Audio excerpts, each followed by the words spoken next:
आप दिल्ली के किसी व्यस्त रेलवे स्टेशन पर खड़े हैं। आप सुरक्षित महसूस कर रहे हैं क्योंकि चारों तरफ पुलिस है, सीसीटीवी कैमरे हैं। लेकिन क्या आपको पता है कि उसी वक्त सीमा पार बैठा एक दुश्मन आपकी हर हरकत को लाइव देख रहा है। आपकी सुरक्षा के लिए लगे कैमरों का रिमोट कंट्रोल दिल्ली में नहीं बल्कि पाकिस्तान के हाथों में था। आपको दिखाते हैं कि कैसे एक पंचर बनाने वाला नौशाद उर्फ लालू पाकिस्तान का सबसे बड़ा जासूस बन गया।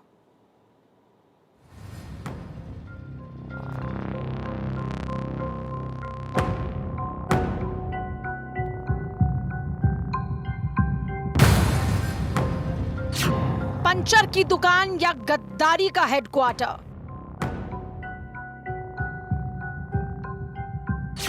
टायर से ज्यादा देश की सुरक्षा में सुराख।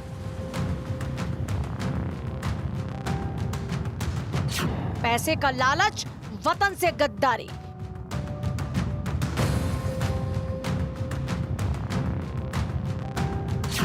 ₹6,000 में देश का सौदा।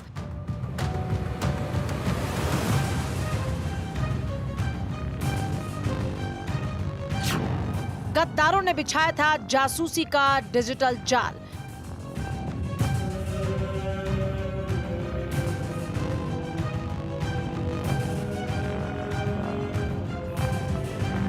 आपको लग रहा था आप सुरक्षित हैं, लेकिन आपकी सुरक्षा का पासवर्ड पाकिस्तान के पास था। कड़ी धूप में लगे वो सोलर कैमरे सुरक्षा के लिए नहीं, तबाही के सिग्नल भेजने के लिए थे।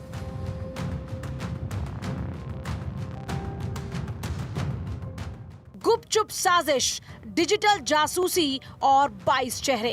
दिल्ली को दहलाने की थी बड़ी तैयारी। ये कहानी किसी जासूसी फिल्म की नहीं बल्कि दिल्ली की दहलीज पर रची गई खौफनाक हकीकत की है। फरीदाबाद के एक गांव में पेट्रोल पंप के किनारे एक छोटी सी पंचर की दुकान। वहां बैठा एक शख्स जिसके हाथों में ग्रीस और टायर का लीवर है। नाम है नौशाद अली। देखने में एक मामूली मजदूर, लेकिन हकीकत में देश की सुरक्षा में सुराख करने वाला एक मोहरा।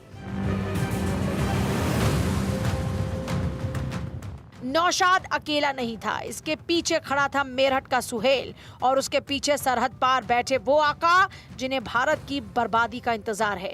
इन्होंने दिल्ली हरियाणा के सेंसिटिव इलाकों में मौत की तीसरी आंख लगा दी थी। सोलर कैमरे जो सूरज की रोशनी से चार्ज होते थे और उनका डेटा सीधा पाकिस्तान के व्हाट्सएप ग्रुप्स पर लैंड कर रहा था।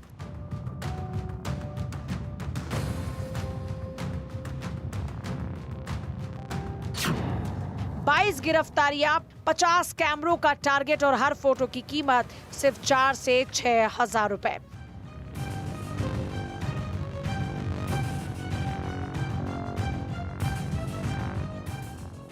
चंद रुपयों के लिए इन गद्दारों ने देश के रेलवे कॉरिडोर और सैन्य ठिकानों को पाकिस्तान के ड्राइंग रूम में तब्दील कर दिया। गाजियाबाद पुलिस के इस खुलासे ने सुरक्षा एजेंसीज के होश उड़ा दिए। सुहेल, नौशाद और 22 गुर्गों की ये फौज दिल्ली जम्मू रेलवे कॉरिडोर को एक किलिंग जोन में बदलने की साजिश रच रहे थे।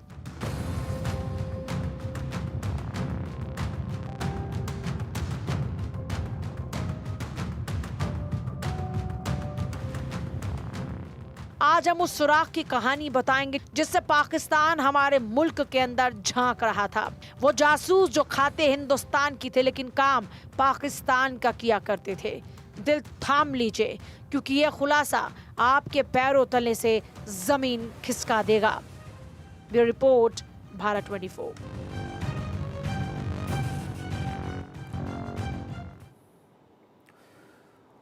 और चलिए अब आपको समझाते हैं कि भारत में पाकिस्तानी साजिश में अब आगे क्या हो सकता है। अब आपको यह भी बताते हैं इस मामले में आगे क्या हो सकता है। पुलिस पूरे नेटवर्क की गहराई से जांच कर रही है। फोकस इस बात पर है कि आईएसआई के साथ सीधा लिंक कितना गहरा है। सुहेल मलिक, नौशाद अली, समीर के अलावा हैंडलर्स कौन कौन है, कितना बड़ा इनका नेटवर्क है। अभी तक 22 आरोपियों की गिरफ्तारी हुई है और इसमें 6 नाबालिग भी शामिल हैं। आगे और भी लोग पकड़े जा सकते हैं, खासकर जो सोलर कैमरे लगाने या फिर रेकी करने में शामिल थे। अब आपको यह भी बता देते हैं कि इन जासूसों ने कैमरे कहां कहां पर लगाए थे और कहां कहां लगाने वाले थे, आगे की इनकी प्लानिंग क्या थी, कैमरे कहां कहां पर लगने वाले थे, इनका क्या प्लान था। दिल्ली कैंटोनमेंट, जो काफी सेंसिटिव इलाका है, सोनीपत रेलवे स्टेशन पर कैमरा लगा दिया गया था। दिल्ली कैंट से एक कैमरा 14 मार्च को बरामद किया गया और सोनीपत से 18 मार्च को कैमरा बरामद हुआ। देश भर में 50 जगहों पर लगाने का इनका पूरा प्लान था। Delhi Jammu railway corridor, railway station, सुरक्षा ठिकाने, मिलिट्री एरिया, इन जगहों को चुना गया था खासतौर पर कैमरा लगाने के लिए। कैसे देश के खिलाफ बड़ी साजिश हो रही थी और इसके लिए आपको दिखाते हैं खास रिपोर्ट।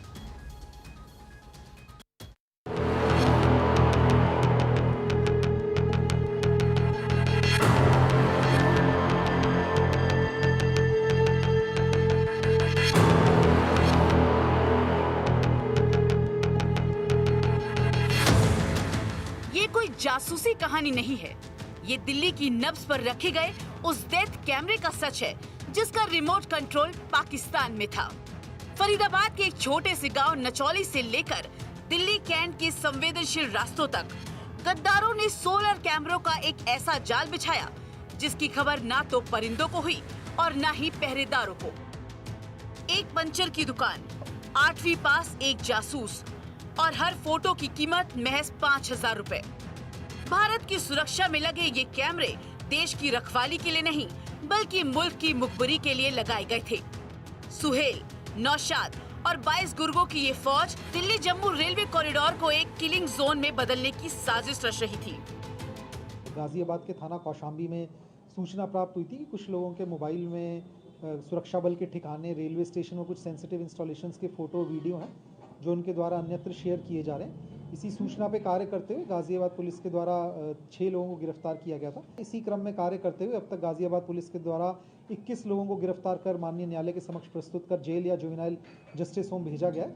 इसी एक क्रम में अभी तक की विवेचनात्मक कार्रवाई में प्रगति करते हुए गाजियाबाद पुलिस के द्वारा 3 अन्य अभियुक्तों को इसी केस में गिरफ्तार किया गया, जिनका नाम समीर उर्फ शूटर, समीर जो कि शामली का रहने वाला है और तीसरा शिवराज। इस नेटवर्क का अहम मोहरा नौशाद अली उर्फ लालू फरीदाबाद के नचौली गांव से पकड़ा गया। बिहार के मुजफ्फरपुर का रहने वाला 8वीं पास नौशाद एक पेट्रोल पंप पर पंचर की दुकान चला रहा था। उसे खास तौर पर कोलकाता से बुलाकर यहां दुकान खुलवाई गई ताकि वो शक के दायरे में न आए। जासूसी नेटवर्क का mastermind Naushad Ali social media के जरिए सीधे पाकिस्तानी हैंडलर्स के संपर्क में था। सेंसिटिव इलाकों की फोटो और वीडियो को लेने के लिए नौशाद ने प्ले स्टोर से एक खास ऐप डाउनलोड किया था और इसे चलाने की उसे ऑनलाइन ट्रेनिंग भी दी गई थी। इतना ही नहीं, सोशल मीडिया के जरिए नौशाद की मुलाकात मीरा से हुई। मीरा की मुख्य भूमिका हथियारों की तस्करी करना था। मीरा को 2025 में दिल्ली पुलिस ने आर्म्स एक्ट के मामले में पहले ही गिरफ्तार किया था। सुहेल और नौशाद मिलकर सोशल मीडिया ग्रुप में ऐसे युवाओं को ढूंढते थे जिनकी सोच आपराधिक हो लेकिन उनका कोई पुराना आपराधिक रिकॉर्ड न हो। एजेंसी से जुड़े सूत्रों के मुताबिक ये मॉड्यूल बेहद शातिर तरीके से काम कर रहा था। देश के कई प्रतिष्ठित संस्थान जिनमें रेलवे स्टेशन और आर्मी कैंट इलाके हैं, वहां पर सोलर पैनल से चलने वाले कुछ इस तरीके के सीसीटीवी कैमरे इंस्टॉल किए गए थे। इतना ही नहीं, इन कैमरों के अंदर चोरी के सिम कार्ड का इस्तेमाल कर जो फुटेज है वो सीधा पाकिस्तान लाइव स्ट्रीमिंग कर भेजी जा रही थी। कई हफ्तों की फुटेज सीधा पाकिस्तान भेजी जा चुकी थी और मकसद यही था कि अगर इस मॉड्यूल के किसी सदस्य की गिरफ्तारी हो तो एजेंसीज असली आकाओं तक ना पहुंच पाए। चोरी के सिम कार्ड के चलते पुलिस अलग अलग गलत लोगों को उठा ले और इस पूरे रैकेट का खुलासा ना हो। गिरोह का मुख्य सरगना मेरठ का सुहेल मलिक है। सुहेल को हर वीडियो क्लिप के लिए पाकिस्तान से 10,000 रुपए तक मिलते थे। इस नेटवर्क में महिलाएं और नाबालिग भी शामिल थे जिनका इस्तेमाल रेकी के लिए किया जाता था। पैसे की लालच में देश से गद्दारी। पाकिस्तानी जासूस रैकेट में पकड़े गए लड़के गाजियाबाद के कौशाम्बी के हैं और ये कम पढ़े लिखे हैं। सुहेल ऐसे युवाओं को टारगेट करता था जिनके पास तकनीकी कौशल हो। Mobile repair, computer mechanic, CCTV operate करने वालों को टारगेट करता था।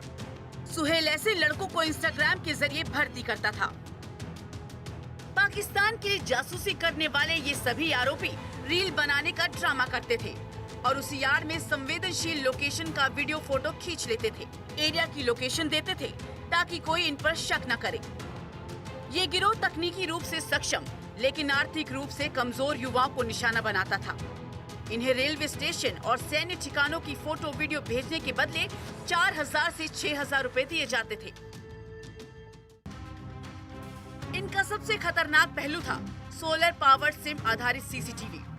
दिल्ली कैंट और सोनीपत रेलवे स्टेशन जैसे संवेदनशील इलाकों में ये कैमरे छिपाकर लगाए गए थे। इनकी लाइव स्ट्रीमिंग का एक्सेस सीधे पाकिस्तान में मौजूद हैंडलर्स के पास था। इस पूरे नेटवर्क का खुलासा इन लोगों को मिलने वाला पैसा बना। जासूसी नेटवर्क का खुलासा कैसे हुआ? दरअसल 14 मार्च को कौशाम्बी थाने में तैनात एक अधिकारी को भोवापुर में रहने वाले कुछ लोगों की संदिग्ध गतिविधि की सूचना मिली। बताया गया कि ये लोग रेलवे स्टेशन पर सीसीटीवी लगा रहे हैं और एक सीसीटीवी लगाने के लिए इन्हें 15 से 16 हजार रुपए दिए जा रहे हैं, जबकि आमतौर पर सीसीटीवी कैमरा लगाने के लिए 6 से 7 हजार रुपए ही मिलते हैं। इसके बाद पुलिस ने सुहेल को पकड़ा और उसके मोबाइल से देश के कई संवेदनशील इलाकों की फोटो और वीडियो मिले, जिसके बाद इस जासूसी नेटवर्क की कड़ी से कड़ी जुड़ती चली गई।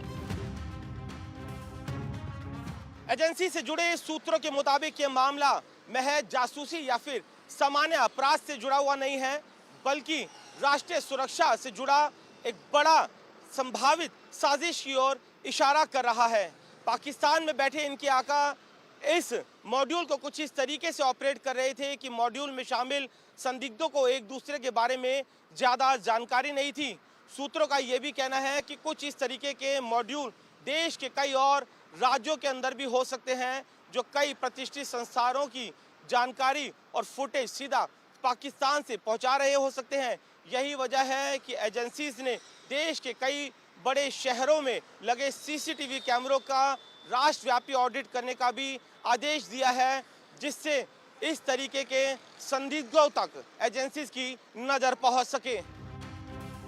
जांच के दौरान कई राज्यों से आरोपियों की गिरफ्तारी हुई और जासूसी नेटवर्क के तार सीधे पाकिस्तान से जुड़े पाए गए।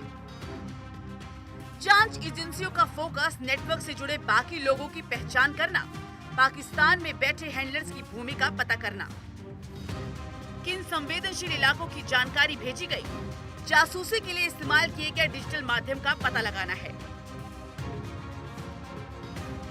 इतना जानते थे, कभी बातचीत होती थी उससे?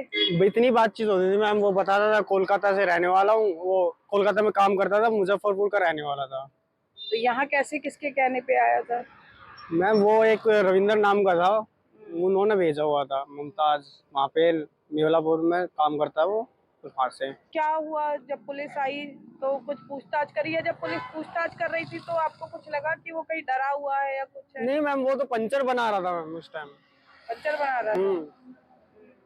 तो आपको कभी लगा नहीं कि वो ऐसे इस तरह का काम कर सकता है? देश की सुरक्षा को लेकर उसने इतना बड़ा मैम इतना तो देखो मैम, पता नहीं चलता ना ऐसे, इसलिए। वो पंचर की दुकान खोलता था। पंचर बारी बार मतलब हमसे तो हम तेल डालने वाले हैं। हाँ। कब से काम कर रहा था यहाँ पे? ये मैम 2.5-3 महीने हो गया कम से में। तो कभी आपको जैसे कभी देख के लगा कि गड़बड़ हो सकता है, ये कोई गलत काम कर सकता है? नहीं मैम, ऐसा तो लगता है कि देखिए हम तो तेल डालते थे और ज्यादा उस पर गौर नहीं किया। हाँ, और कोई क्या हुआ था जब पुलिस आई थी? कैसे पता लगा आप लोगों को? क्या कर रहे थे? देखिए मैम, सिविल ड्रेस में आए थे वो, और कोई पूछताछ नहीं हुई, बात उसी से हुई थी और बाहरी के बाहर ले गए उसको। अच्छा, तो पता कैसे लगा कि यही नौशाद है? कुछ था पुलिस के पास? हाँ, ट्रैकिंग पे आए थे मेरे ख्याल से, वो ट्रैकिंग फोन में देख रहे थे बस, और कुछ नहीं। जांच में पता चला कि गिरोह का लक्ष्य देश भर में ऐसे 50 कैमरे लगाने का था। पुलिस ने दिल्ली और सोनीपत से कैमरे बरामद कर लिए हैं, जिनकी फॉरेंसिक जांच चल रही है। सुरक्षा एजेंसियां अब गिरफ्तार आरोपियों से पूछताछ कर पूरे नेटवर्क की परतें खोलने में जुटी हैं। सुहेल और नाशाद पाकिस्तानी हैंडलर सरफराज सरदार के संपर्क में थे।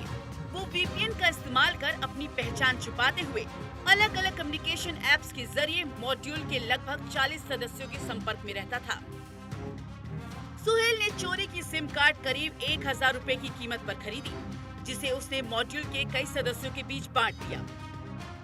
इसका इस्तेमाल सिर्फ निगरानी और बातचीत के मकसद से किया गया। पुलिस का मानना है कि चोरी की सिम का इस्तेमाल इसलिए किया गया ताकि बातचीत के ऐसे चैनल बनाए जा सके जिनका पता न लगाया जा सके। दिल्ली पुलिस ने और इंटेलिजेंस ब्यूरो ने एक स्पेशल क्रैकडाउन में एक ऐसे गिरोह का भंडाफोड़ किया है जो कि पाकिस्तान के लिए जासूसी कर रहा था। अगर देश में इस तरह के और भी नेटवर्क काम कर रहे हैं तो बहुत ज़रूरी है कि हमारी इंटेलिजेंस एजेंसीज़ और जो पुलिस नेटवर्क है वो जल्दी से जल्दी इस तरह के नेटवर्किंग का पता लगाए और संबंधित CCTVs को जब्त करे और जो लोग इस तरह की देश विरोधी कार्रवाइयों को अंजाम दे रहे हैं उन्हें तुरंत सलाखों के पीछे पहुंचाएं। पुलिस को अंदेशा है कि ये प्री अटैक रेकी का मामला हो सकता है, यानी किसी बड़े हमले से पहले की गई जासूसी। फिलहाल आरोपियों पर UAPA और ऑफिशियल सीक्रेट्स एक्ट के तहत कार्रवाई की जा रही है और NIA जैसी केंद्रीय एजेंसियां भी इस पर नजर बनाए हुए हैं। जांच में ये भी पता चला है कि आरोपियों ने इन राजनीतिक जगहों से लाइव स्ट्रीमिंग फुटेज भेजने में कामयाबी हासिल कर ली थी। ये आरोपी दिल्ली कैंटोनमेंट और सोनीपत रेलवे स्टेशन से CCTV कैमरा ऑपरेट कर चुके थे। Bureau report, Bharat 24।